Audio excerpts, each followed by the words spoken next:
What's up, everybody? Welcome to another edition of the Got Next podcast. I'm your host, Mitchell Baldwin, with my co-host, Donovan Moore. What's going on, fellas? Yep. Ben Bones Nate Ash with the beard this week. Say what's up to him, B. Yeah. How you doing, y'all? Well, I'd like to introduce you to the beard over here. Yeah. Halfway through the season, we're just growing that winter beard. Absolutely. Well, like B said, it's halfway through the season. Last week was crazy. We got a couple trade news. We got like some trade things to go over this week. Definitely some players on the move, some risers, some fallers. So without further ado, man, we're going to go ahead and get into the show. Make sure you follow the socials at the Got Next podcast. And without further ado, let's get to the intro.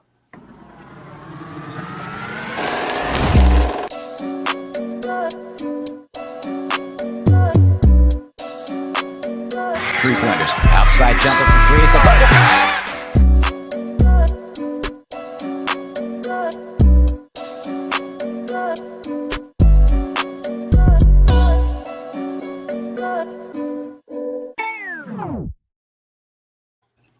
Alrighty, and before we get into any matchups this week, we just want to go ahead and make everybody aware. These are the buys for this week. We have B's Steelers and the San Francisco 49ers.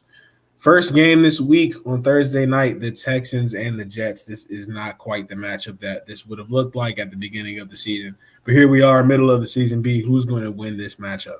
Call me foolish, but I'm actually going to go with the Jets here. I just feel like they've lost too many games in a row to just I know the Jets are terrible. Don't get me wrong. I'm pretty certain at this point they're going to lose more games than they're going to win by the end of the year.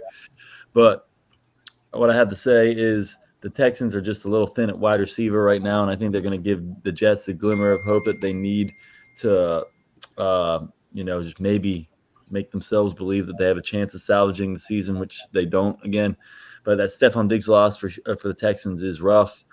And I was already having a couple questions about them before that, just because I think they have a pretty easy division upon further review. And I think they're taking advantage of that. And I just think the Jets are in – they've been in must-win the last several weeks, but they beat them last year with Zach Wilson, I believe.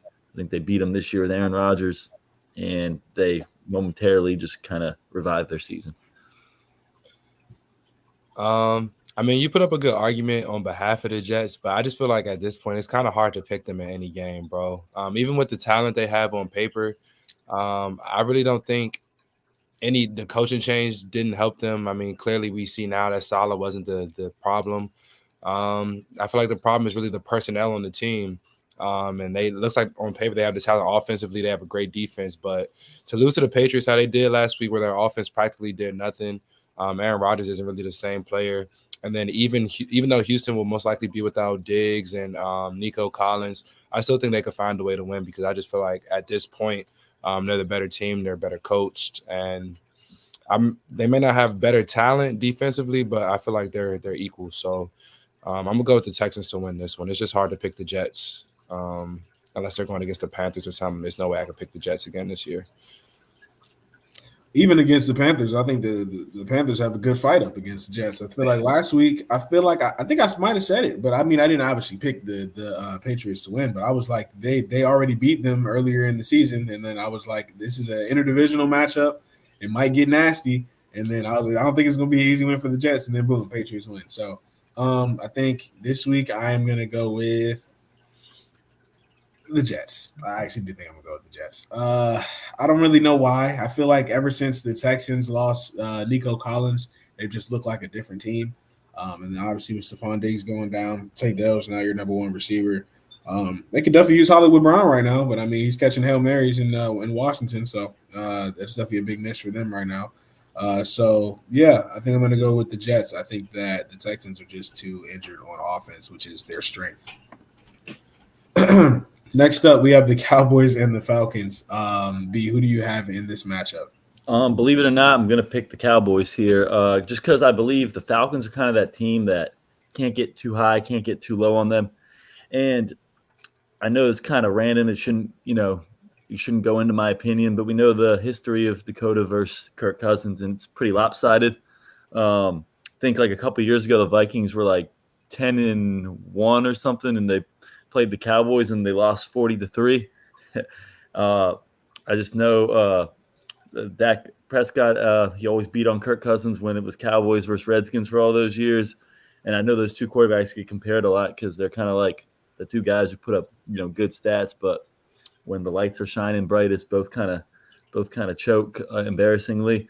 Lately, I feel like Dakota's been getting more of that criticism because Kirk's won in primetime a couple times this year and has balled out in a few games. But he also still has games like he had against the Steelers and Seahawks this year at home where he just looked awful. Like he looked like a shell of what he can look like. And the Cowboys are in desperation mode. I do think they get back to 500. I do think they're just competent enough from head coach to quarterback to, wide receiver one. And I think they're getting a couple players back this week, aren't they? Or are they getting Micah and maybe not DeMarcus Lawrence, but they might get Micah back this week. Micah. Yeah. Does that matter though, guys? Everybody keeps saying that Micah was not doing anything before he. Yeah, but I still feel like versus a team like the Falcons, it could matter. Yeah, okay. Falcons score points, but they're also not consistent. So I think it's kind of like when they beat the Steelers aren't super duper consistent, especially when they had Justin Fields. So I think it's a game that the Cowboys just sneak and kind of just make themselves part of the conversation still. Give false hope, rather. I actually agree. I'm going to take the Cowboys in this one as well. Just going off what I've seen, Kirk Cousins, when he was here in Washington, he couldn't really beat Dak Prescott. And then when he goes up to Minnesota, it's kind of the same story. And then, as we say every week, the Falcons are kind of like just one of those teams that are just inconsistent. They almost lost to Tampa last week without Mike Evans or Chris Godwin. And I think if the Cowboys get Micah Parsons back, he could wreak a little bit of havoc in the backfield for the Falcons. And even though the Cowboys, their weakness is their run defense, I just feel like here they'll somehow find a way to win. It's more so I don't really trust the Falcons as much to be consistent than I expect the Cowboys to win. I think the Cowboys will win more so because of the Falcons' inconsistencies week to week. So I'm going to take the Cowboys to win this one, but I think it'll be a close game, like a 27-24 type of thing, 31-28. But I'm going to take the Cowboys to win. So one thing I think you guys are overlooking here, man. I think in a matchup like this is a matchup where the Falcons are just licking their chops. They have Bijan Robinson and Tyler Algier. Now it's really underrated, our running back duo. Obviously, Bijan should be getting the majority of the work. I don't know what Tyler Algier has over the Falcons organization, but he continues to get snaps and continues to get touches. And he looks pretty good when he gets them. So against the Cowboys, whose defense is probably the worst run defense in the NFL, you're going to allow Kirk Cousins to just hand the ball off all game? Like who really can? They can't stop Bijan Robinson if they just run the ball the entire game. They can't stop him. And then I love, obviously Dak Prescott's throwing the ball to the other team consistently at this point in the season. Jesse Bates is no slouch on that other side, brother. He's going to be there all night on CeeDee Lamb. And I think he might be, due for a couple interceptions there as well. I mean, I don't love the matchup, to be honest with you, for the Cowboys. I think they might have to throw a lot. I can see why you guys picked the Falcons, but I think that this is just a matchup where the Falcons can just run the entire game, and I don't know if Dallas is going to be able to stop them. So I'm going to go with the Falcons in this matchup. I will say that real quick, shame on me for just not betting a double interception Dak Prescott game against the 49ers, because every time he plays the Niners, he's due for 2 interceptions. It's just like it's a streak at this point. It's a streak. He can't get over it, bro. He cannot beat the 40. If you can't beat that version of the 49ers, what version can you beat? That's the point. Never. Crazy. Never. You may never beat them. So next up, we got the Broncos and the Ravens. Is anybody picking the Broncos in this matchup, even though they've looked really good? No, it was obviously disappointing loss by the Ravens for their standards last week, losing to the Browns. But, they changed their quarterback, and they're probably playing a lot harder for Jameis Winston than they were playing for Deshaun Watson for a lot of reasons. And they're in a must. You can't lose 2 games in a row, especially when they're in second place in their division now. So, I mean, Broncos are playing better, but they're not gonna beat the Ravens in Baltimore. All righty, for sure. We can move on to the next matchup. A little bit more interesting here, but I think ultimately we have a winner in this one. I mean, is there anything anybody wants to say in this one? All right. One thing I do want to point out is the last time these two teams faced each other, and it kind of meant something. I kind of said the Dolphins were frauds. They weren't gonna win the game. They're not in a lot of these games where they need to be competitive. It was 48-20, and it was not competitive. So I think that a lot of the same might happen this week, even though I need the Dolphins to put up some points. I need it for my fantasy week. Next up, interdivisional matchup, the Saints and the Panthers. Bryce Young wasn't terrible last week, but they did just get rid of Deontay Johnson, their number one receiver. And I don't really know what else to say. Is anybody picking the Panthers in this matchup? Who's playing quarterback for the Saints? I think it's still might still be Spencer Rattler, but regardless, I'm gonna pick the Saints because the Panthers lost them by 37 points in week 1, and that's back when the Saints thought they could actually be something. They beat them 47-10. I just don't think the Panthers have what it takes to compete with just about any team in the NFL, honestly. That's facts. Yeah, I'm gonna go with the Saints as well. I made that face because I remember that. I was working a WNBA game, so I couldn't fully pay attention. I just looked at the score and was like, good Lord, they are getting killed. So, yeah, all right. Next up, we got the Raiders and the Bengals. A lot of easy matchups here, fellas. Is anybody picking the Bengals in this match? I mean, the Raiders, excuse me. The Raiders. Right. The Bengals are nobody to be like a guaranteed win against anybody this year. They're just not on their game. But, yeah, Raiders are terrible. When are they going to get a QB, man? When are they just going to double down and just get a star at this point? Well, Tom Brady's got ownership stakes in them now, so maybe, he gets some influence in that. I know it's very little ownership, but maybe he gets some influence in the Davis family. Who knows? Something's got to happen. It's been a QB carousel the last couple of years. For sure. All righty, here we go. We got the Chargers and the Browns. A little bit closer of a matchup here, kind of a mid matchup as well. B, who are you picking in this matchup? I'm going to pick the Chargers ultimately just because the Browns have been through so much disarray this year. But I just don't know if Jameis Winston can go 2 games like playing well. But he also should have thrown like 5 picks last week. And I know the Chargers have a really good defense. And I know Jim Harbaugh is a good coach too. So it's like kind of like I think the Chargers beat them probably in a lower scoring game. The Chargers do not have much offense, to be honest. Like they have a good quarterback, and that's about it. Honestly, they don't have wide receivers. They have a good offensive line, I think, but with Joe Alt and Rashawn Slater at tackles, but no one's really catching the ball at a high level. And in the Chargers roster, and the Browns, probably are playing with more confidence now, but I don't see it 2 games in a row. Yeah, I agree. Jameis, he threw a lot of droppable interceptions last week. I think Kyle Hamilton dropped one late in the game that could have sealed it for the Ravens. And albeit he's better, this is probably the best quarterback the Browns have had out on the field all year. I'm going to go with the Chargers as well because I just think Jameis, I mean, we've seen him his whole career. He's just inconsistent. Like, he'll have a great game like that last week, and then he can come back versus the Chargers this week, throw 3 picks, and then we'll forget about everything he did last week. So the NFL is really a week-to-week league, and I think the Chargers will do what they've been doing all year, control the clock, play solid defense, get a couple deep shots here and there, and I think they'll win. I actually think this will be a tougher game for the Chargers, I think. For the Chargers, because I think the Browns last week they looked pretty good, facing against the Ravens. Derrick Henry didn't do a whole lot in the run game. The Chargers want to run as much as possible. So I don't know. I feel like it's going to be a lot of J.K. Dobbins. I can actually see this game going either way, but yeah, I think I'm going to ultimately pick the Chargers. Next up, Dono, the Commanders. Winning on a Hail Mary. Jaden Daniels, that guy, like we said on this show many times. Is he gonna prove that he's that guy again once against the Giants? I just feel like in years past, this will be one of those games where I would take the other team. I would take the Giants. I feel like I would expect Washington to let me down. But I mean, this year they haven't really given me a reason to go against them. I mean, this is another big game this week because after a miracle win like that, you can't really have a drop-off and lose to a team like the Giants. So I feel like with the coaching staff we have now, they still should be locked in. And the Giants are just one of those teams, like they're miserable. So miserable teams like that, you got to keep them in their misery. So I expect us to win. I think Jaden's going to be a little better with the rib injury.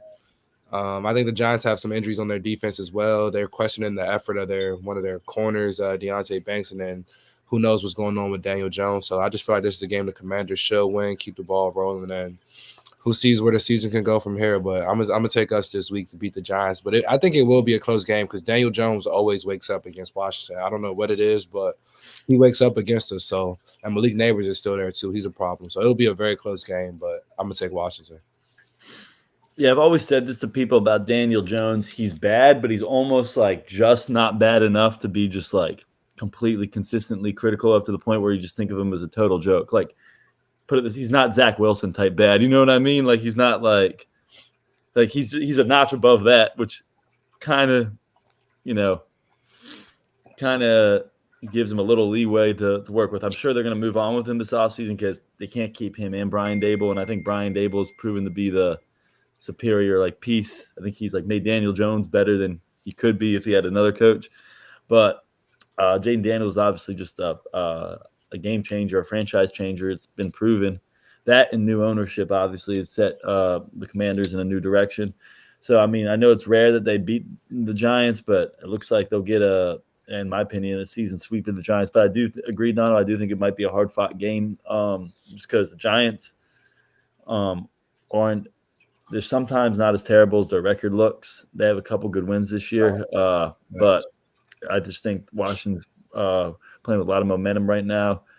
Dan Quinn's coaching the best he can out of that defense. They stepped up last week. And the all-pro linebacker Bobby Wagner's still playing at a high level, and I know he's leading as best as he can. So, I like the Commanders here. Not much to talk about here for me. Definitely the Commanders.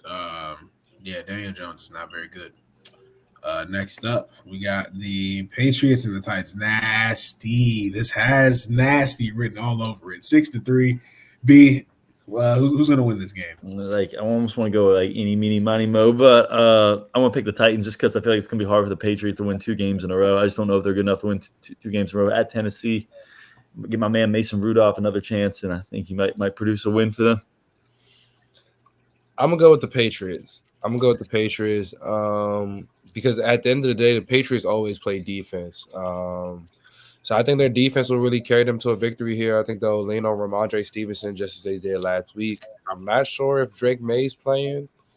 I don't think so. I mean, Jacoby Brissett he's a decent placeholder career backup. He's not going to lose you a game. So as long as the Patriots defense comes to play against a very pedestrian Titans offense, I feel like the Patriots can win this game off their defense and ground game, control the clock.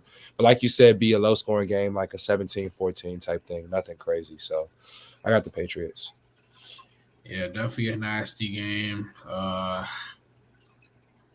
really don't know who to pick here, but I guess I trust the Patriots a little bit more than I do the Titans. So I'm going to go with the Patriots in this matchup.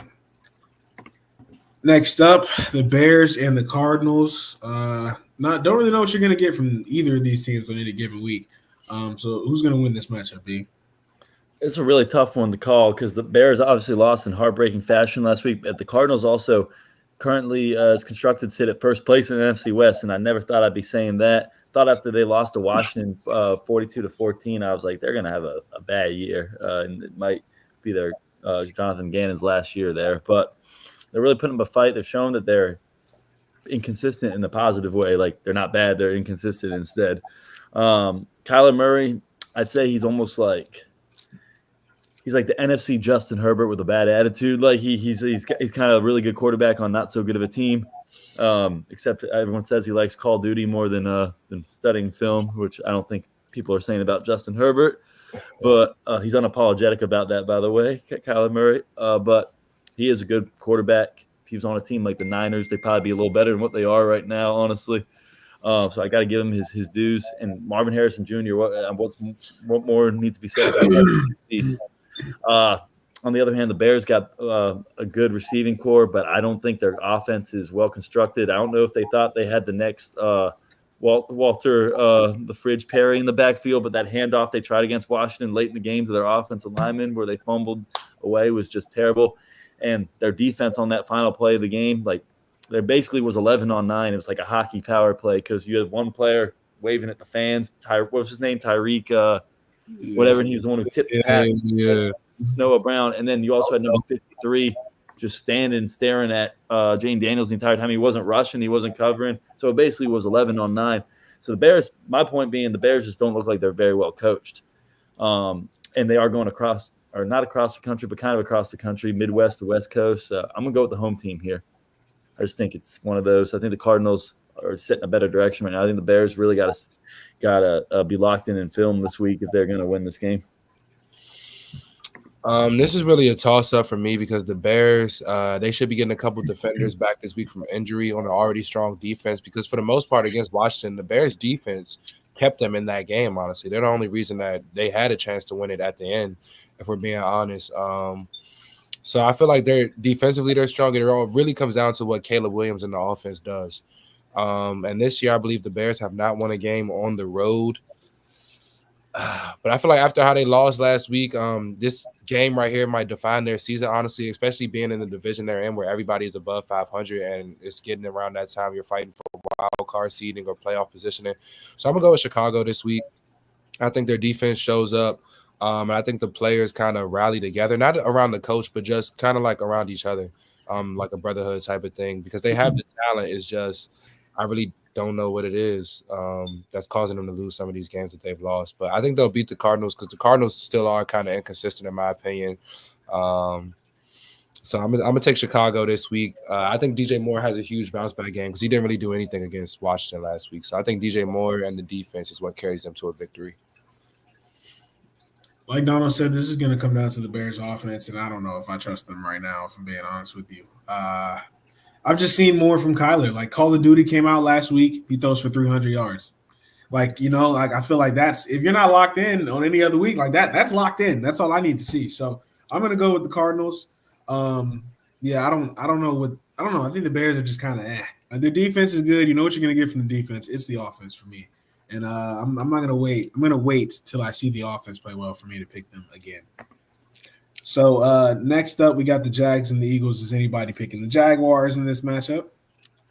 And they lost a couple receivers for the rest of the season. So, yeah, it's just nasty. It's looking nasty in Jacksonville. The Lions and the Packers, this would have been a better matchup had Jordan Love not got injured last week. So it looks like Malik Willis will be behind center for the Packers, even though they did rattle off some wins earlier in the season with Malik Willis. So do they have a chance against the Lions this week, B? Well, they said Jordan Love's still day-to-day, but they have a bye week next week, so I agree with you. They're probably going to go with Willis. But can we just agree on something? Don't you all think the Lions are the best offense in the NFL? Like, yeah, I don't think it's about passing game, running game, receivers, offensive line, like for sure. Defense, special teams. Yeah, they're a full team. And to be honest with you, even if Jordan Love was healthy in this game, I'd pick the Lions. Like, I just think like they overpower all their opponents. Like the Hutchinson loss was a bad one, but once their defense ever on the field, they're just grounding and pounding the entire game, scoring a ton of points. I think they're gonna score over 30 again this week, even though the Packers got a good defense. But like they're too physical for teams, and I think they do exactly what Dan Campbell envisioned. They just prey on their opponents, and bite their kneecaps. That's what they're going to do again this week.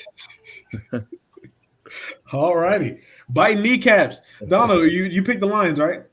Yeah, I'm going with the Lions, especially if Jordan Love doesn't play. I'm taking the Lions. They're just a complete team. They're beating the teams they're supposed to beat, so it's hard to go against the Lions at all right now, no matter who you put out there against them. So I like Detroit this week. That's the best team in the NFC. Maybe the best team in the NFL right now if the Chiefs decide to lose a game anytime soon. Next up, we got the Rams and the Seahawks. This is my fantasy game of the week. Me and B were talking about it earlier. B, who do you have winning this matchup? I got the Rams. I just do not think the Seahawks are coming off as a team who can beat like the bad teams and a team like the Falcons with the Kirk Cousins-led quarterback like on an off day. But when it comes to playing good teams, like we saw them play the unhealthy Niners on Thursday night. They got smoked. They got smoked by the Bills last week on their home field. And the Rams are really gaining some momentum. And I know Sean McVay has a really good coaching career against the Seahawks. So I just think they continue the dominance of them and beat them. Yeah, I'm going with the Rams as well. Big win versus the Vikings last week. And the Rams, I think they might start hitting their stride here. Watch out for the Rams. They're starting to get a lot of people back from injury.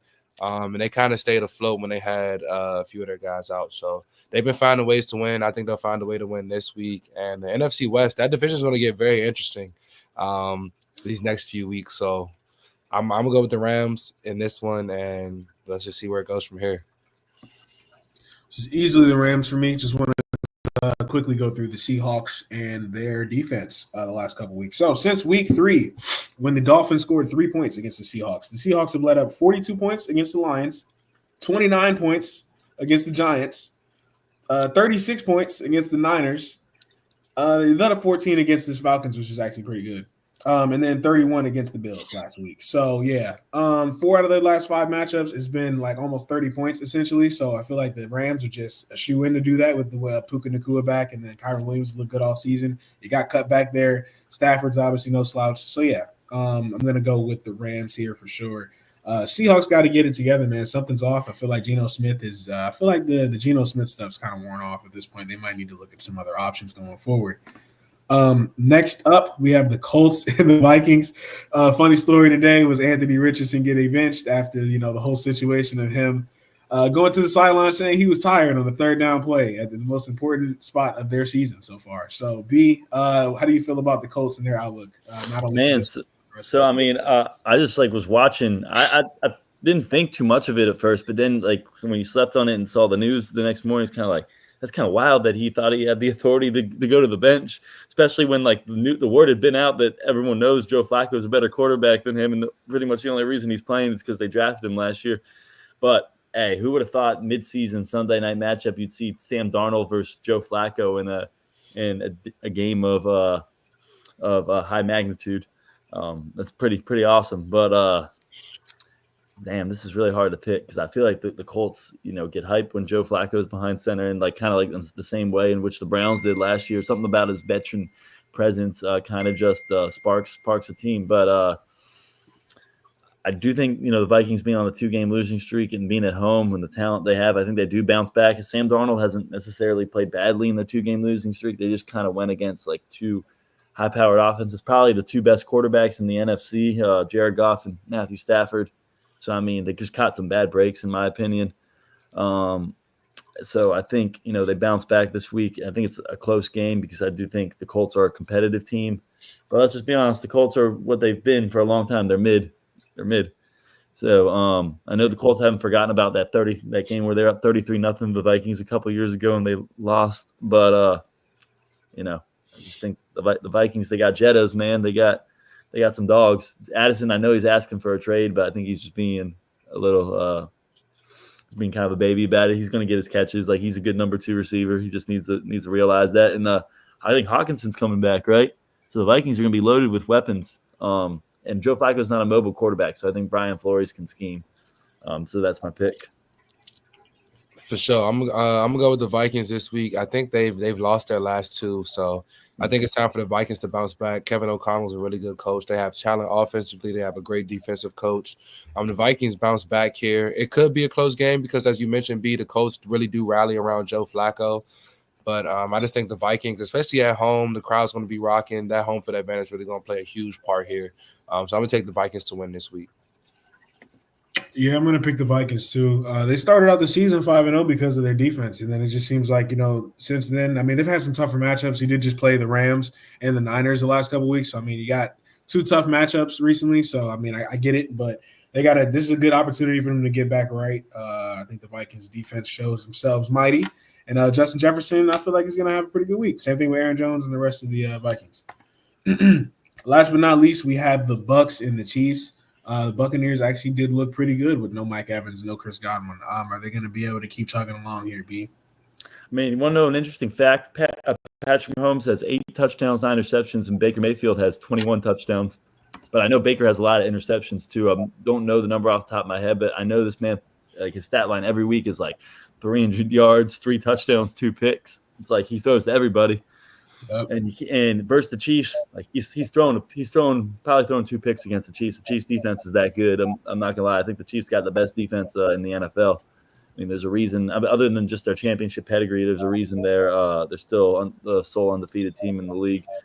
But yeah, Chiefs are gonna win this game. It'll probably be ugly. I'm sure the Bucks will fight because they got Baker's a competitor. But no Mike Evans, no Godwin, no win against the Chiefs. It's just that simple. Yeah, I got the Chiefs. They're at home on a Monday night. I got the Chiefs. Yep, Chiefs. I think the Bucks will. Yeah, they'll keep it close. But and Baker's been really good this season. I'm gonna give him his flowers, man. Even without Godwin and Mike Evans, he's just really established himself this year. It's definitely a good year for Baker Mayfield, but ultimately not gonna look too good this week. Does anybody have anything else to add? All righty. Something I wanted to add was just the Deontay Johnson thing. I don't know if we talked about that. Yeah, good. Yeah, I don't know if we mentioned that. I meant to mention that over the Ravens game. But yeah, Deontay Johnson going to the Ravens real quick. I mean, how does everybody feel about the acquisition? I think it makes their offense better. I think it makes their offense better for sure. I don't think offense was their problem, though. I think their defense is. For sure. I think they took a step forward with the Derrick Henry acquisition this offseason, but they definitely was addition by subtraction because their defense definitely took a step back. They lost some guys in the secondary, and I think their secondaries, I think they're getting passed on pretty brutally this year. So, I mean, it'd be interesting to see. I think they got the second best offense in the league after the Lions. Yeah, I agree. That was a very good addition for the Ravens, but as you mentioned, they do need some help defensively on the back end. But the Ravens usually are pretty smart and good about making moves. They've always been well managed, a good organization, just from the head of the organization to the down to maybe even the maintenance team. I mean, the Ravens are just a solid organization, so I'm sure they'll make a decent move to add another defender in there, maybe a pass rusher or a secondary guy. We'll see, but I like the move of adding Deontay Johnson. Yeah, for sure. I think that Zay Flowers had like the little ankle injury last week, and I think it kind of spooked them a little bit because, I mean, then your backup is Rashad Bateman at that point, so then that would be your number one receiver. So I think they were just kind of looking like we got to do something about that for sure. But then Zay wound up being fine, and then now you got Zay and Deontay. So I think it just helps out the offense a little bit. Should give Lamar and Derrick Henry some more space to run as well. So, I mean, I think that just makes their offense a little bit better. But, yeah, their defense has to show up because right now that is not a Super Bowl defense as currently constructed and the way they are performing. But, yeah, that's going to do it for this week's Week 9 matchup predictions, man. We hope to see you guys next week, and we'll see you then. Yes, sir.